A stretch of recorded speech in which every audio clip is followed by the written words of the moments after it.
Have you ever taken a whiff of cinnamon and just wondered, what is that smell? Or what gives vanilla that warm, cozy feeling? Well, it's not some kind of magic. It's chemistry.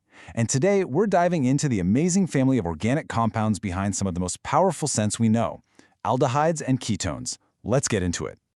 So to get started, let's think about this for a second. Saffron, the spice that costs about the same as silver. A huge part of what makes it so valuable is that incredible, unique aroma. Well, it turns out the molecule behind that smell is going to be our key to understanding this whole topic. So what's the big secret? What's the common thread here? Well, it's not really just one single molecule. It's a specific feature that a whole bunch of them share. And this secret isn't just in saffron, it's in vanilla, cinnamon, and, believe it or not, it's the very same feature that gives things like paint thinner and glue their power. And that secret is called the carbonyl group. And here it is. This is the star of our show, the carbonyl group. It looks so simple, right? It's just one carbon atom with a double bond to an oxygen atom. But this little C double bond O structure, that's the functional group. It's the active part of the molecule, the bit that does all the work, giving aldehydes and ketones all their special properties, from incredible smells to their ability to dissolve things. Okay, so now that we've met the carbonyl group, let's get to know its two families, aldehydes and ketones. They are super similar, but there's one tiny difference between them that changes, well, pretty much everything. And it all comes down to location. So here's the deal. In an aldehyde, that carbonyl group is always at the very end of a carbon chain. You can kind of think of it like a buckle at the end of a belt. But in a ketone, that same carbonyl group is somewhere in the middle of the chain, basically sandwiched between two other carbon atoms. Same group, just a different neighborhood. Let's zoom in on aldehydes for a sec. Just like you see here with propanol, the absolute key is that the carbonyl group is at the end of the line. It's terminal. That's what makes a molecule an aldehyde. It's always right there at the head of the pack. And now for ketones. See the difference? Here, the carbonyl group is tucked away inside the chain, not hanging off the end. It's always got carbon atoms on both sides. This internal position is the classic signature of a ketone. Chemists have this reputation for complicated names, but for these, it's actually super logical. Once you see the pattern, it's a piece of cake. So how do we get from a name like propane to propanal or propanone? Let's crack the code. Naming an aldehyde is so easy. You just find the longest carbon chain, say butane, you drop the E from the end, and you add on al for aldehyde. So butane becomes butanal. Simple. And since that carbonyl group is always on the first carbon, you don't even need a number. The name itself tells you everything you need to know. Ketones are almost exactly the same. You take your parent chain, let's say hexane.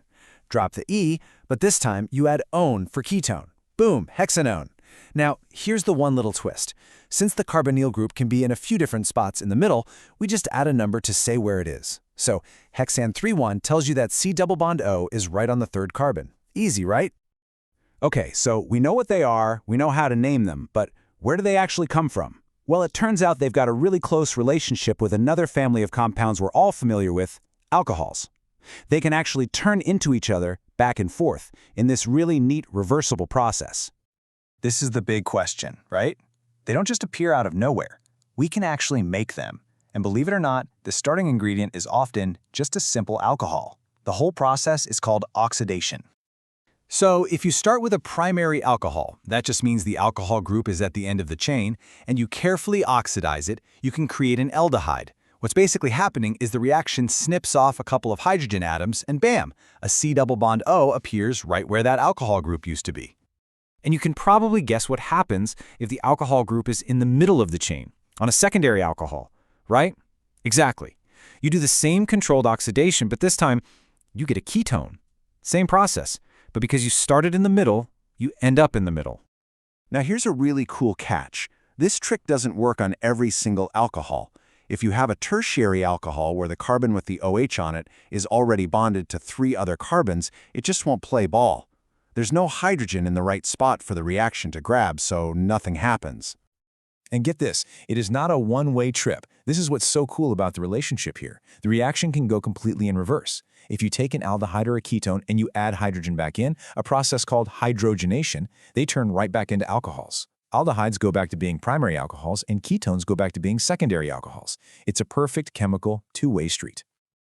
All right, let's bring all this chemistry back down to Earth. Why do these molecules act the way they do? And what can we actually use them for? From your spice rack to industrial chemicals, their unique structure makes them incredibly handy. Okay, so that C double bond O group is polar. That just means it has a slight electrical charge, which makes the molecules a little sticky with each other. This gives them higher boiling points than nonpolar stuff like alkanes. But they can't form those super strong hydrogen bonds like alcohols can, so their boiling points are a bit lower than their alcohol cousins. This polarity also means they can dissolve in water, but again, not quite as well as alcohols. Looking at it this way really helps. Think of water solubility as a scale. Way down on the low end, you've got alkanes. They're nonpolar, they pretty much hate water. Way up on the high end, you have alcohols, which love water thanks to those hydrogen bonds. And right there in the middle, that's our aldehydes and ketones. They're kind of the just right of the group, and that middle-of-the-road solubility makes them super useful. And here is where it all comes together. You see these things everywhere. Vanillin, that's the aldehyde that is vanilla. Cinnamaldehyde, yep, you guessed it, that's cinnamon. But then look at the other side of the coin.